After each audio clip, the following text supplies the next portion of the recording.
प्यारे बच्चों, आज हम जीवाणु या बैक्टीरिया के बारे में कुछ अध्ययन करेंगे। सबसे पहले हम जानेंगे कि बैक्टीरिया क्या होते हैं। बैक्टीरिया ये जीवाणु एक प्रोकैरियोटिक एक कोशिक सूक्ष्म जीव होते हैं जो कोशिका भित्ति से घिरे रहते हैं और द्विखंडन के द्वारा विभाजन होते हैं। प्रोकैरियोटिक का मतलब ऐसे जीव जिनके अंदर की वेल डेवलप्ड न्यूक्लियस नहीं पाया जाता है, अर्थात केंद्र के द्रव्य तो पाया जाता है, केंद्र के सब्सटेंसेस पाए जाते हैं, लेकिन केंद्र की झिल्ली पूरी तरह से आबद्ध नहीं रहती है। और दूसरा ये है कि ये जो जीवाणु है वो द्विखंडन विधि के द्वारा विभाजित होकर अपनी संख्या के अंदर वृद्धि करते हैं। तो इस प्रकार के जो सूक्ष्म जीव होते हैं उनको हम जीवाणु कहते हैं। सामान्यतः इनका आकृति 0.2 माइक्रोन से 25 माइक्रोन के आसपास होती है और इनकी चौड़ाई 0.5 माइक्रोन होती है। सर्वप्रथम बैक्टीरिया की खोज इंग्लैंड के वैज्ञानिक एंटोन वॉन लीeuwenhoek ने की थी और इन्होंने ये खोज 1676 में की और इन्होंने अपने हाथ के बनाए हुए माइक्रोस्कोप्स के द्वारा इन सलाइवा के अंदर और पानी के अंदर, वर्षा के पानी के अंदर, ड्रॉप के अंदर इन जीवाणुओं को देखा और इन्हें उन्होंने एनिमेक्यूल्स कहा। सबसे पहली लिविंग कोशिका देखने का श्रेय भी इन्हीं को ही जाता है। प्रथम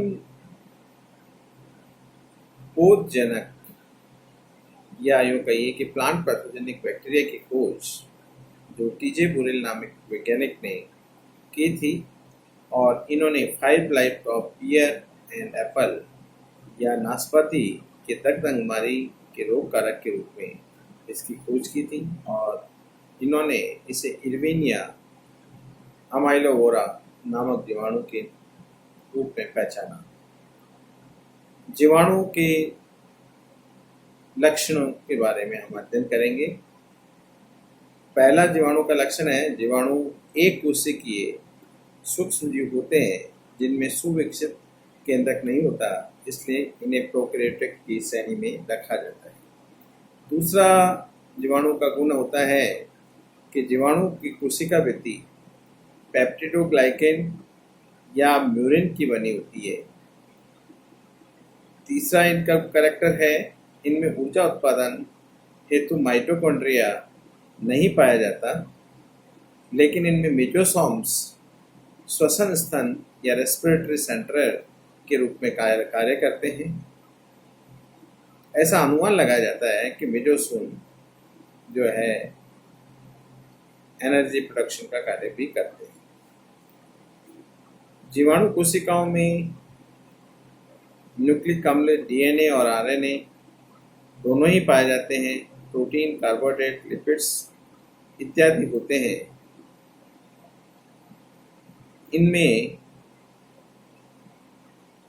सर्कुलर डबल स्टैंडर्ड डीएनए नामक न्यूक्लिक एसिड पाया जाता है। जीवाणु कोशिकाओं में प्रोटीन संश्लेषण होते राइबोसोम्स होते हैं और ये राइबोसोम 70S प्रकार के होते हैं जो कि 30S और 50S प्रकार की उप इकाइयों से मिलकर बना होता है। ये लगभग 40% प्रोटीन और 60% प्रोटीन आरएनए के बने होते हैं। राइबोसोम्स में संरचनात्मक रूप से 40% प्रोटीन और 60% राइबोन्यूक्लिक एसिड पाया जाता है। राइबोसोम्स की छोटी इकाई 30S का औषधान गुणांक 16S राइबोसोम होता है, जबकि आरएनए 16S आरआरएनए होता है जो कि आजकल इनके वर्गीकरण का मुख्य आधार माना जाता है। कुछ जीवाणुओं में आनुवंशिक डीएनए या क्रोमोसोमल डीएनए के अतिरिक्त भी वृत्ताकार डीएनए पाया जाता है, जिसे हम एक्स्ट्रा क्रोमोसोमल डीएनए या प्लेज्मिड्स भी कहते हैं। ज़्यादातर पादप रोगजनक जीवाणु ग्राम नेगेटिव नेचर के होते हैं। उदाहरण से देखा जाए तो जेंथोमोनास, स्यूडोमोनास, इरविनिया आदि ग्राम नेगेटिव नेचर के जीवाणु हैं, जबकि क्लेविबैक्टर और स्ट्रेप्टोमाइसिस ये ग्राम पॉजिटिव नेचर के बैक्टीरिया होते हैं। ग्राम पॉजिटिव और ग्राम नेगेटिव जो बैक्टीरिया है उनको हम उनकी भित्ति के आधार पर देखते हैं। अगर हम यहाँ पे ग्राम पॉजिटिव और ग्राम नेगेटिव बैक्टीरिया की भित्ति का देखें तो इनमें मुख्य रूप से ग्राम पॉजिटिव और नेगेटिव में निम्न अंतर पाए जाते हैं। ग्राम पॉजिटिव बैक्टीरिया में कोशिका भित्ति मोटी होती है, जबकि हम ग्राम नेगेटिव बैक्टीरिया में देखें तो इनकी कोशिका भित्ति तुलनात्मक रूप से पतली होती है। जबकि ग्राम पॉजिटिव बैक्टीरिया में देखें तो ग्राम पॉजिटिव बैक्टीरिया में जो भित्ति होती है वो सामान्यतः सिंगल लेयर्ड होती है, जबकि जो नेगेटिव बैक्टीरिया है उसके अंदर कोशिका भित्ति डबल लेयर्ड होती है। इसी तरह से ग्राम पॉजिटिव बैक्टीरिया में पेप्टिडोग्लाइकेन और म्यूरिन 40 से लगभग 90% तक पाया जाता है, जबकि नेगेटिव बैक्टीरिया की कोशिका भित्ति में पेप्टिडोग्लाइकेन और म्यूरिन की मात्रा कंपैरेटिवली कम होती है। ये लगभग 1 से 10% तक ही पाई जाती है। टिकोइक अम्ल ग्राम पॉजिटिव बैक्टीरिया में उपस्थित होता है, जबकि टिकोइक अम्ल प्राय ग्राम नेगेटिव बैक्टीरिया में नहीं पाया जाता है। ग्राम पॉजिटिव बैक्टीरिया में की कोशिका भित्ति में लिपिड बहुत ही कम मात्रा में पाया जाता है, जबकि ग्राम नेगेटिव बैक्टीरिया के अंदर लिपिड की मात्रा अधिक पाई जाती है। अगर ग्राम पॉजिटिव बैक्टीरिया को हम पादप रोगजनक बैक्टीरिया की प्रकृति के आधार पर देखें तो बहुत कम पादप रोगजनक जीवाणु ऐसे होंगे जो इस प्रकृति के या ग्राम पॉजिटिव नेचर के होते हैं, जबकि ग्राम नेगेटिव में अधिकांश पादप रोग जीवाणु जो ग्राम नेगेटिव नेचर के होते हैं। उदाहरण देखें हम तो ग्राम पॉजिटिव बैक्टीरिया में क्लेविबैक्टर, स्ट्रेप्टोमाइसिस एंड बैसिलस जीवाणु रखे जा सकते हैं, जबकि ग्राम नेगेटिव बैक्टीरिया में हम जेंथोमोनास, स्यूडोमोनास और इरविनिया जैसे बैक्टीरिया को रख सकते हैं। कोशिकाओं के मॉर्फोलॉजी या आकार की मॉर्फोलॉजी और आकार की से तात्पर्य है कि जीवाणु देखने में कैसा दिखता है, उसका आकार आकृति क्या है।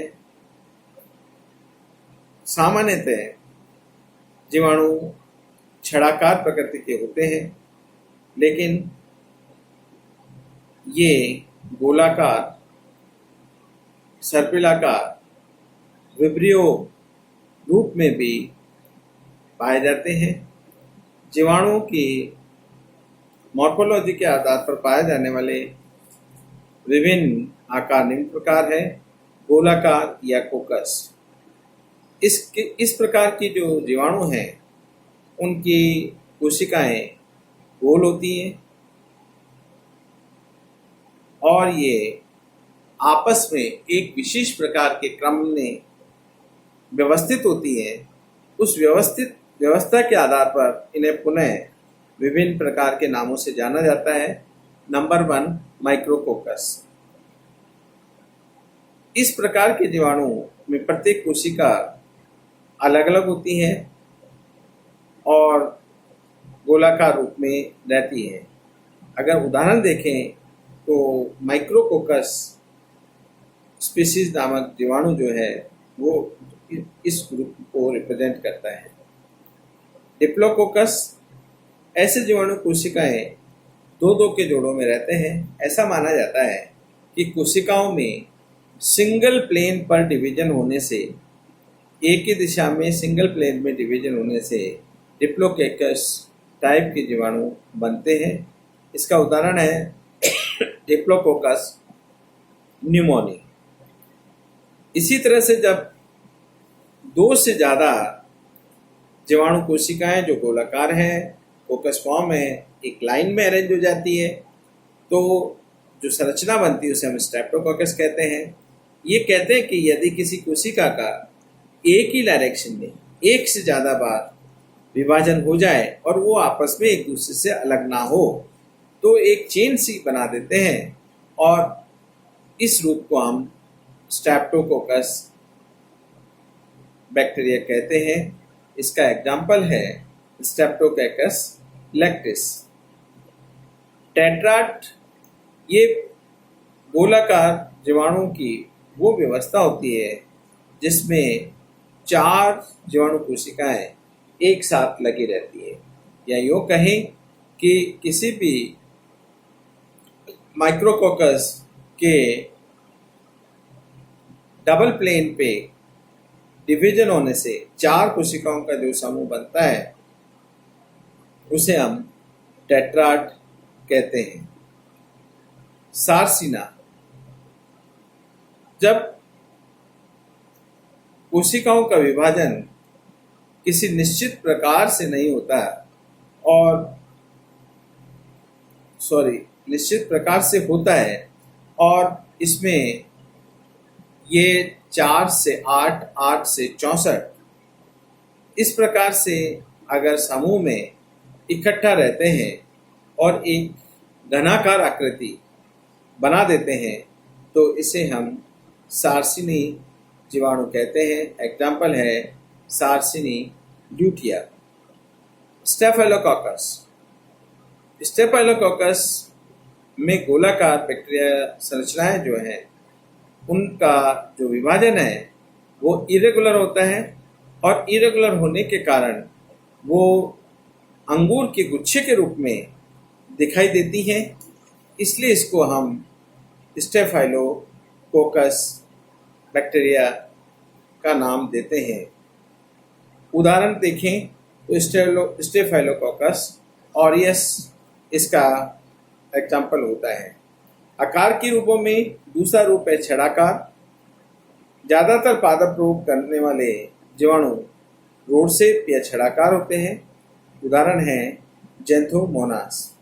स्पाइरलम या सर्पिलाकार जीवाणु कोशिकाओं का आकार सांप की तरह, स्नेक की तरह टेढ़ा मेढ़ा मुड़ा हुआ सर्पिल आकृति का होता है, इसलिए इसे हम सर्पिलाकार कहते हैं। स्पाइरलम वॉल्यूटेंस, उदाहरण है इसका स्पाइरलम वॉल्यूटेंस। नेक्स्ट आकार की फॉर्म होती है जिसको हम कहते हैं विब्रियो। ये जीवाणु कोमा की आकृति की होते हैं। कोमा जैसा भाषा के अंदर अर्धविराम के रूप में जिसको हम कहा जाता है उसे ही हम कोमा कहते हैं। उस आकृति का ये होता है और ये इस प्रकार की आकृति के जो जीवाणु हैं उसका एग्जाम्पल है विब्रियो कॉलरी। Vibrio cholerae. धन्यवाद।